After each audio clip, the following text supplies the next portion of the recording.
नमस्कार साथियों, स्वागत है आप सभी का आपके YouTube channel next classes Bundi में। आपका स्वागत है। आई होप आप सब पढ़े होंगे, रेमेडी सौरभ से कर रहे होंगे।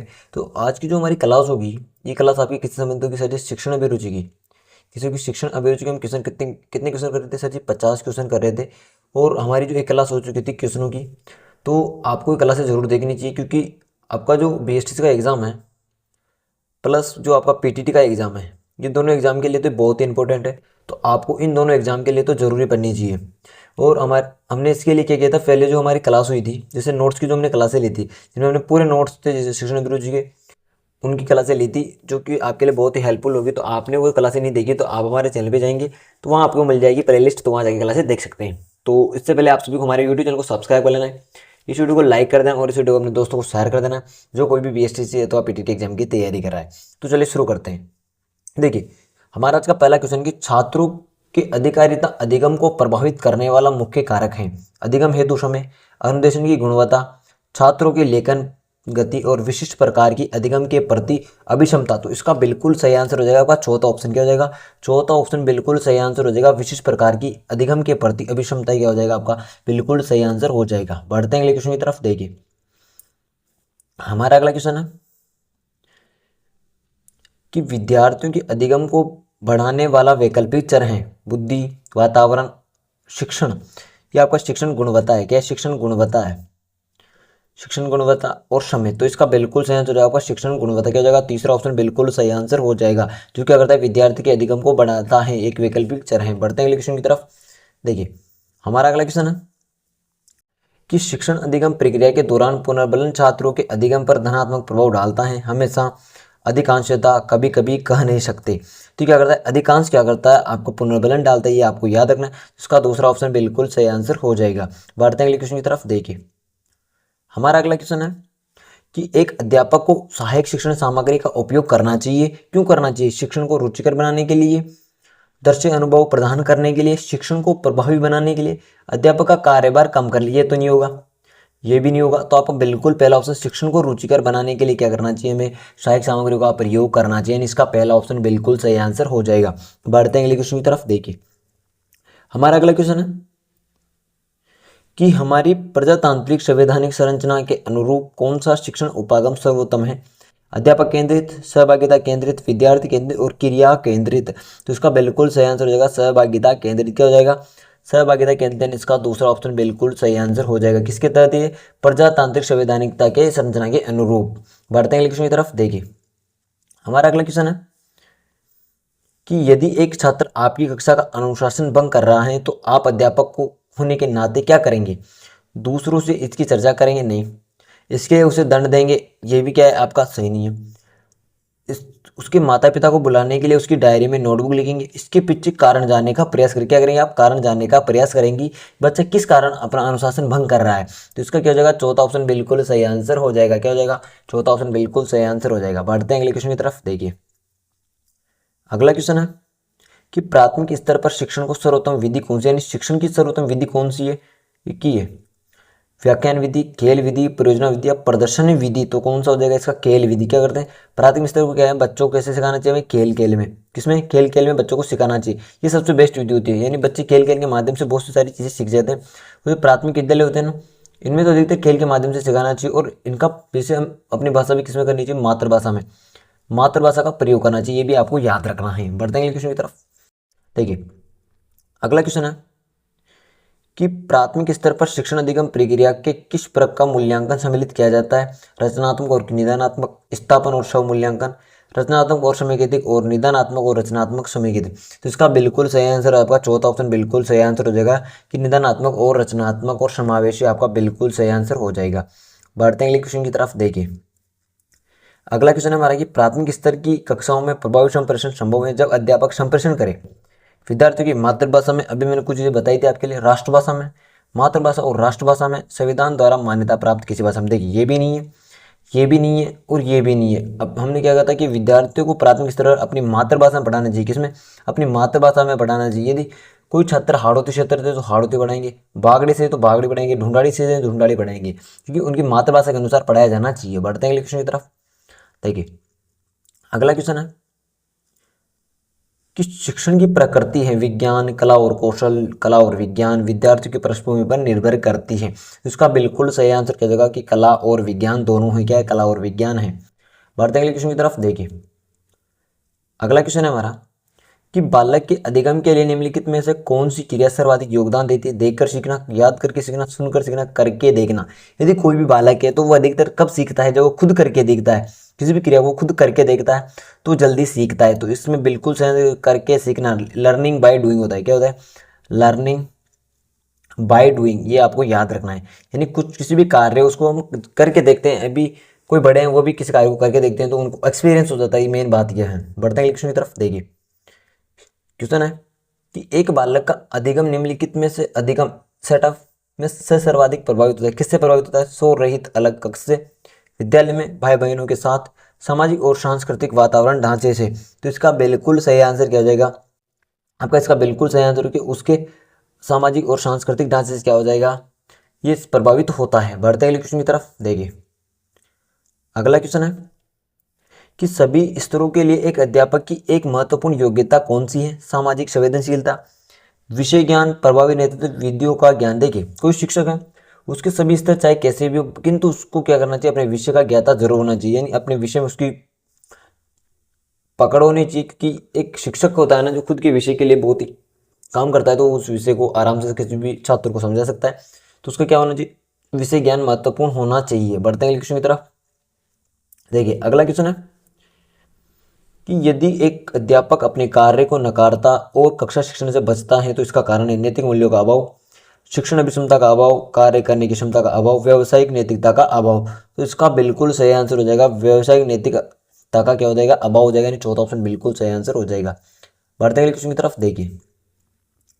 हमारा अगला क्वेश्चन है कि शिक्षण अधिगम प्रक्रिया में पृष्ठपोषक आवश्यक है अध्यापक के लिए, विद्यार्थियों के लिए, अध्यापक और विद्यार्थियों के लिए, कक्षा में क्रम उन्नति के लिए। यानी क्रम उन्नति के लिए। तो इसका बिल्कुल सही आंसर क्या हो जाएगा? अध्यापक के लिए। किसके लिए हो जाएगा? अध्यापक के लिए गए अधिगम शिक्षण प्रक्रिया सबसे आवश्यक है यानी पृष्ठपोषक आवश्यक है। इसका पहला ऑप्शन बिल्कुल सही आंसर हो जाएगा। बढ़ते अगले क्वेश्चन की तरफ देखिए। हमारा अगला क्वेश्चन है कि एक अध्यापक में नेतृत्व क्षमता होनी चाहिए कक्षा की समस्याओं को समाधान करने हेतु, विद्यालय के नियंत्रण हेतु, योजना क्रियान्वयन हेतु, शिक्षण की गति देने हेतु। तो इसका बिल्कुल सही आंसर क्या होगा? शिक्षण को गति देने हेतु। इसका चौथा ऑप्शन बिल्कुल सही आंसर हो जाएगा। बढ़ते हैं अगले क्वेश्चन की तरफ देखिए। हमारा अगला क्वेश्चन है क्वेश्चन 17। एक नेता में निम्नलिखित में से कौन सा मुख्य गुण होना चाहिए? बुद्धि की श्रेष्ठता, लचीलापन, आत्मविश्वास और साहस, इच्छा शक्ति और निर्णय लेना। तो इसका बिल्कुल सही आंसर क्या हो जाएगा? इच्छा शक्ति और निर्णय लेना आपका एक नेता के मुख्य गुण होने चाहिए। ये नहीं लचीलापन हो, ये भी नहीं है। बुद्धि में श्रेष्ठ हो यहाँ थोड़ा बहुत सही है, आत्मविश्वास और साहस ये भी सही, किंतु इच्छा शक्ति और निर्णय योग्यता ये बिल्कुल सही माना जाएगा। बढ़ते हैं अगले क्वेश्चन की तरफ देखिए।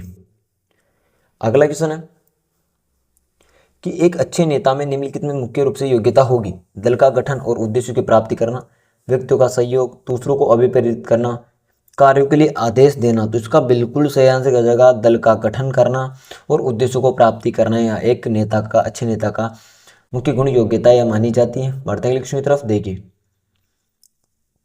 अगला क्वेश्चन है कि एक नेता का महत्वपूर्ण कार्य है। एक नेता का महत्वपूर्ण कार्य की पहल करना, व्यक्ति के कार्य का मूल्यांकन करना, निर्देश देना, संगठन को एक करना और निर्णय लेना। तो इसका बिल्कुल सही आंसर क्या होगा कि एक संगठन को क्या करना है? संगठन को एक करना है, एकजुट रखना है और उसका निर्णय लेना है। आपका क्या हो जाएगा? चौथा ऑप्शन बिल्कुल सही आंसर हो जाएगा। क्योंकि एक नेता का कार्य होता है कि जो कोई भी समूह होता है ना उसको एकजुट बनाकर रखे या फिर एक संगठन की तरह कार्य करे उसमें। यूँ नहीं कि एक अलग बात कह रहा है, एक अलग बात कह रहा है और नेता कुछ ऐसा है कि खुद की बात थोप रहा है, तो ये नहीं हो सकता। एक नेता वही है जो किसी संगठन की सोचता हो, अपने समूह की सोचता हो, वो अच्छा नेता माना जाता है। बढ़ते हैं क्वेश्चन की तरफ देखिए। अगला क्वेश्चन है कि संप्रेषण का महत्वपूर्ण तत्व निम्नलिखित में से कौन सा है? स्वीकार्यता, स्पष्ट विचार, उपयुक्त माध्यम, जटिल भाषा। तो इसका बिल्कुल सही आंसर क्या हो जाएगा? उपयुक्त माध्यम। क्या हो जाएगा? उपयुक्त माध्यम आपका बिल्कुल तीसरा ऑप्शन बिल्कुल सही आंसर हो जाएगा। बढ़ते हैं क्वेश्चन की तरफ देखिए। अगला क्वेश्चन की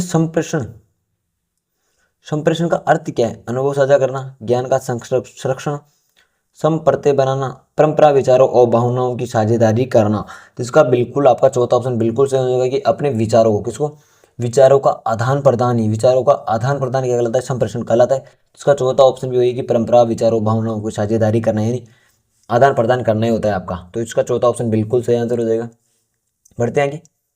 देखिए अगला क्वेश्चन है कि संप्रेषण होना चाहिए शिक्षण अधिगम के हाव भाव सहित, शिक्षण अधिगम में स्पष्टता सहित, शिक्षण अधिगम में द्विमार्गी और शिक्षण अधिगम में एक मार्गी। तो इसका बिल्कुल सही आंसर है कि द्विमार्गी होना चाहिए।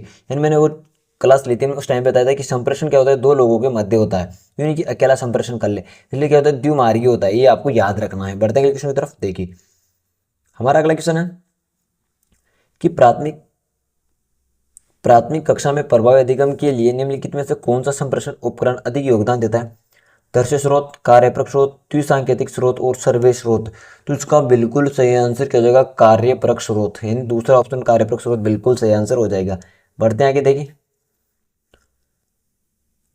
देखिए अगला क्वेश्चन है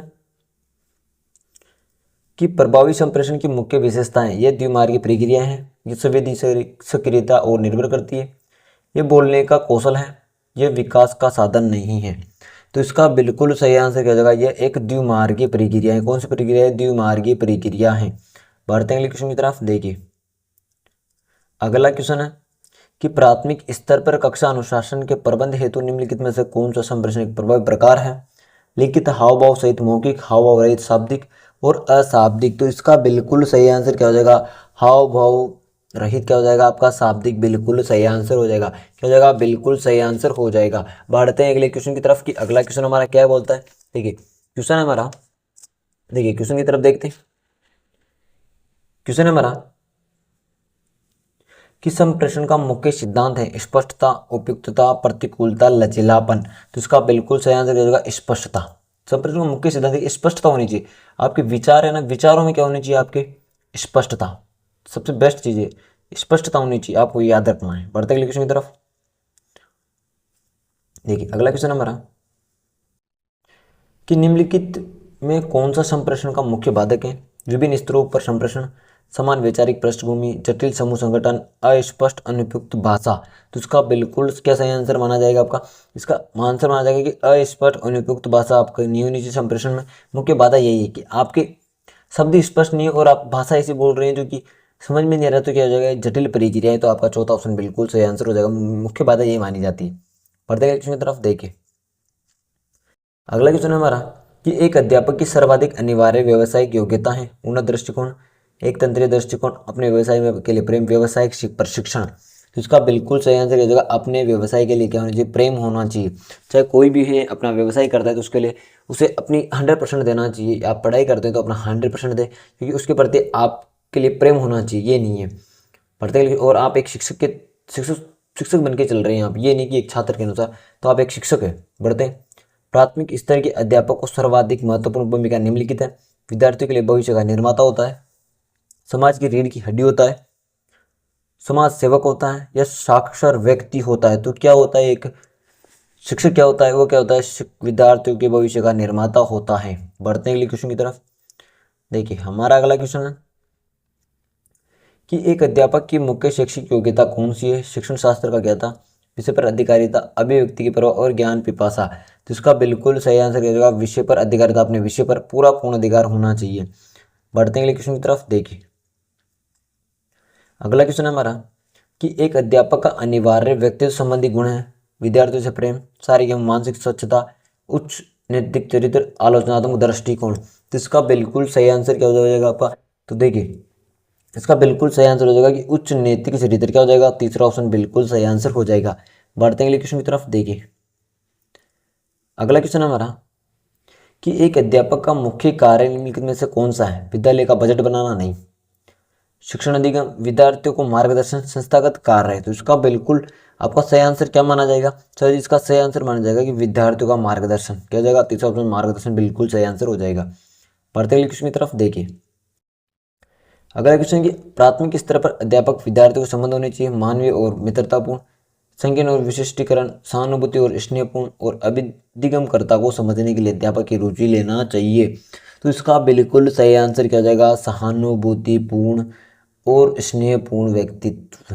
तो बढ़ते हैं अगले क्वेश्चन की तरफ। देखिए अगला क्वेश्चन है कि प्रजातांत्रिक नेतृत्व में एक नेता के निर्णय निर्भर करते हैं नेता के स्थानीयकरण पर, समूह के सदस्यों के अनुसार लचीलेपन पर, समूह के सदस्यों के सहयोग पर, समूह के सदस्यों की सलाह पर। तो इसका बिल्कुल सही आंसर क्या हो जाएगा? समूह के सदस्यों के सहयोग पर। तो इसका क्या हो जाएगा, तीसरा ऑप्शन बिल्कुल सही आंसर हो जाएगा। बढ़ते हैं अगले क्वेश्चन की तरफ। देखिए अगला क्वेश्चन है हमारा कि शिक्षा एवं सामाजिक आर्थिक विकास आनुपातिक रूप से संबंधित है। सीधे, ये सीधे ही क्या, सीधे सीधे आनुपातिक रूप से संबंधित है, अप्रत्यक्ष आनुपातिक रूप से संबंधित है, कभी संबंधित है कभी नहीं, संबंधित नहीं है। तो इसका पहला ऑप्शन बिल्कुल सही है, कि आनुपातिक रूप से संबंधित है आर्थिक विकास में, जो आपका शिक्षा सामाजिक आर्थिक विकास में। बढ़ते हैं अगले क्वेश्चन की तरफ। देखिए अगला क्वेश्चन है हमारा कि एक अध्यापक के रूप में आपका हड़ताल पर जाने के प्रति क्या समझ होता है। हड़ताल की समस्या का हल नहीं है, बिल्कुल सही बात है कि हड़ताल किसी समस्या का हल नहीं है। राष्ट्र के विकास में पथ पर बाधाएं, सही है। हड़ताल पर जाना अध्यापक की गरिमा के खिलाफ है, बिल्कुल सही है। भी हड़ताल पर जाना अंतिम चरण होना, ये भी नहीं है। इसका पहला ऑप्शन है बिल्कुल होगा कि हड़ताल पर जाना किसी समस्या का हल नहीं है। बढ़ते अगले क्वेश्चन की तरफ। देखिए अगला क्वेश्चन हमारा कि शिक्षा न केवल संस्कृति को सुरक्षित करती है, अपितु ये बाद में भी उसे समृद्ध बनाती है, परिभाषित करती है, आध्यात्मिक चुनती है और जनसमूह के माध्यम प्रसिद्ध दिलाती है। तो इसका बिल्कुल सही आंसर क्या हो जाएगा, समृद्ध बनाती है। क्या क्या समृद्ध बनाती है, शिक्षा न केवल संस्कृति सुरक्षित करती है बल्कि उनको समृद्ध भी बनाती है। पढ़ते हैं क्वेश्चन की तरफ। देखिए अगला क्वेश्चन हमारा कि निम्नलिखित में से कौन सी सृजनात्मकता की विशेषता नहीं है। नवीन चिंतन, मौलिकता, उत्पादकता, अपरिवर्तनशीलता। तो इसका बिल्कुल चौथा ऑप्शन क्या हो जाएगा, अपरिवर्तनशीलता, क्योंकि उसमें परिवर्तनशील होते हैं। क्या होता है, एक सृजनात्मक जो बालक होता है वो परिवर्तनशील होता है, वरना इसकी नवीन चिंतन होते हैं, मौलिकता होती है, उत्पादकता, ये सभी के होते हैं, इसके विशेषताएं होती है। बढ़ते हैं क्वेश्चन की तरफ। देखिए अगला क्वेश्चन है कि विद्यार्थियों के हित में अध्यापक का उत्तरदायित्व निहित है। विद्यालय और समाज दोनों में, खेल के मैदान में, बाजार में। यानी विद्यार्थी का हित अध्यापक का उत्तरदायित्व कहाँ तक रहता है, विद्यालय और समाज दोनों में। इसका दूसरा ऑप्शन बिल्कुल सही आंसर हो जाएगा। बढ़ते हैं क्वेश्चन की तरफ। देखिए अगला क्वेश्चन है हमारा कि आपकी दृष्टि से एक विद्यालय के प्रधानाध्यापक में सबसे महत्व आवश्यक गुण है जो उसके व्यक्तित्व में होना चाहिए। उच्च योग्यताधारी, निष्पक्ष, ज्ञानवान, कठोर। तो इसका बिल्कुल क्या हो जाएगा, आपका बिल्कुल सही आंसर हो जाएगा निष्पक्ष, यानी दूसरा ऑप्शन निष्पक्ष बिल्कुल सही आंसर हो जाएगा। बढ़ते हैं क्वेश्चन की तरफ। देखिए अगला क्वेश्चन है कि समूह का मनोबल बनाए रखने के लिए कौन सा तत्व आवश्यक है। स्पष्ट उद्देश्य, समूह में एकता, समूह के सदस्यों की संपन्नता, समूह द्वंद्वता। तो इसका बिल्कुल सही आंसर क्या हो जाएगा, आपका स्पष्ट उद्देश्य होना चाहिए। क्या मुझे स्पष्ट उद्देश्य होना चाहिए। बढ़ते हैं क्वेश्चन की तरफ। देखिए अगला क्वेश्चन है कि आपके दृष्टिकोण से अध्यापन व्यवसाय है रुचिकर और कठोर, सरल लेकिन अरुचिपूर्ण, रुचिकर और उत्तरदायित्वपूर्ण, अपेक्षाकृत कम उत्तरदायित्वपूर्ण। इसका बिल्कुल क्या हो जाएगा, रुचिकर और उत्तरदायित्वपूर्ण होता है। क्या होता है, उत्तरदायित्व और रुचिकर पूर्ण होता है। बढ़ते अगले क्वेश्चन की तरफ। देखिए अगला क्वेश्चन है कि अध्यापक बनने के बाद आप किस प्रकार का कार्य करना पसंद करेंगे। विद्यार्थियों की सहायता करना, विद्यार्थियों के ज्ञान का स्तर समृद्ध करना, विद्यार्थियों को शिकायत प्रचारक को करना, अपने विद्यालय में शिक्षण स्तर को बढ़ाना। तो इसका बिल्कुल सही आंसर क्या हो जाएगा आपका, इसका बिल्कुल सही आंसर क्या हो जाएगा कि उनके ज्ञान को समृद्ध करना क्या होता है, एक शिक्षक का कार्य होता है। बढ़ते हैं अगले क्वेश्चन की तरफ। देखिए अगला क्वेश्चन है कि व्यक्तिगत या सामूहिक रूप से प्रशंसा को तकनीकी भाषा में कहा जाता है। अनुशासन, पुरस्कार, छात्रों में मतभेदता, कुशल प्रबंध करने में सहायक। तो इसका बिल्कुल क्या हो जाएगा, पुरस्कार। क्या हो जाएगा, पुरस्कार बिल्कुल सही आंसर हो जाएगा। बढ़ते हैं अगले क्वेश्चन की तरफ। देखिए छियालीस है कि व्यक्तिगत सामूहिक रूप, ये वापस रिपीट हो गया, तो इसका दूसरा ऑप्शन पुरस्कार बिल्कुल सही आंसर हो जाएगा। बढ़ते हैं अगले क्वेश्चन की तरफ। देखिए अगला क्वेश्चन है कि शिक्षक और प्राचार्य एक दूसरे के प्रतिद्वंदी होते हैं, मित्र होते हैं, सहयोगी होते हैं, विरोधी होते हैं। इसका बिल्कुल सही आंसर क्या हो जाएगा कि क्या होते हैं, वो सहयोगी होते हैं। क्या होते हैं, सहयोगी होते हैं। तो तीसरा ऑप्शन बिल्कुल सही आंसर हो जाएगा। बढ़ते हैं अगले क्वेश्चन की तरफ। देखिए अगला क्वेश्चन है कि शिक्षण का उद्देश्य होना चाहिए परीक्षा उत्तीर्ण कराना, छात्रों का सर्वांगीण विकास करना, व्यवहार में कुशलता लाना, छात्रों में भेदभाव सिखाना। इसका दूसरा ऑप्शन क्या हो जाएगा, छात्रों का सर्वांगीण विकास करना क्या होता है, शिक्षक का उद्देश्य होता है। बढ़ते हैं अगले क्वेश्चन की तरफ। देखिए अगला क्वेश्चन है हमारा कि वर्तमान परिस्थितियों में शिक्षक के नेता के लिए सादा जीवन और उच्च विचार का सिद्धांत है प्रवक्तापूर्ण, अनुपयोगी, उचित और कल्याणकारी। तो इसका बिल्कुल सही हो जाएगा कल्याणकारी। क्या हो जाएगा, चौथा ऑप्शन कल्याणकारी बिल्कुल सही आंसर हो जाएगा। बढ़ते हैं अगले क्वेश्चन की तरफ। देखिए अगला लास्ट क्वेश्चन हमारा, नेता का समय परिवार के लिए, मित्रों के लिए, देश के लिए और सोने के लिए। तो हो जाएगा देश के लिए। किसके लिए हो जाएगा, देश के लिए। अब आप सभी को क्लास बढ़िया लगी होगी क्योंकि आज क्लास में हमने कितने क्वेश्चन किए, 50 क्वेश्चन किए। और आपको कमेंट बॉक्स में बताना है कि आपके कितने क्वेश्चन क्या निकले हैं, सही निकले हैं, और आप कितने क्वेश्चन सही कर पा रहे हैं। जो जिस बच्चे की भी तैयारी 42 प्लस क्वेश्चन सही कर रहा है तो यूँ मान लीजिए उसका सिलेक्शन श्योर है, वो उसकी अच्छी तैयारी चल रही है। उसको थोड़ी बहुत और मेहनत करनी चाहिए, क्योंकि वो यदि 45 प्लस सही करता है तो 100% सिलेक्शन जरूर श्योर हो सकता है। तो आप उसके लिए भी थोड़ा बहुत मेहनत कीजिएगा। और फिर मिलते हैं अपनी क्लास में, जब तक जय हिंद।